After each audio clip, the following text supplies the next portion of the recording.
आम्ही फक्त peaceful prostate करायसाठी आलो होतो, आम्हाला काही प्रॉब्लेम नव्हतो। तुम्ही चेकिंग घ्या, तुम्ही धरती घ्या आणि आतमध्ये पाठवा, तरी पण हे लोकांनी आम्हाला पकडून ठेवलंय, मीडिया सोबत बोलायसाठी पकडून ठेवलंय आम्हाला। या ठिकाणी आंदोलन सुरू आहे, मुलं मुली मोठ्या प्रमाणात उतरली आहे, सिस्टमला प्रश्न विचारलाय, आम्हाला कळत नाहीये काय झालं।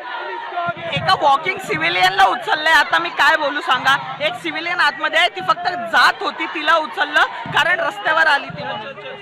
आणि पोलीस जे आहेत त्यांनी काही आंदोलकांना ठिकाणी काही महिला मुली ज्या आहेत त्या बघायला मिळत आहेत। आंदोलन चिघळलेलं आहे कारण आंदोलकांना ताब्यात या ठिकाणी घेतलं जात आहे।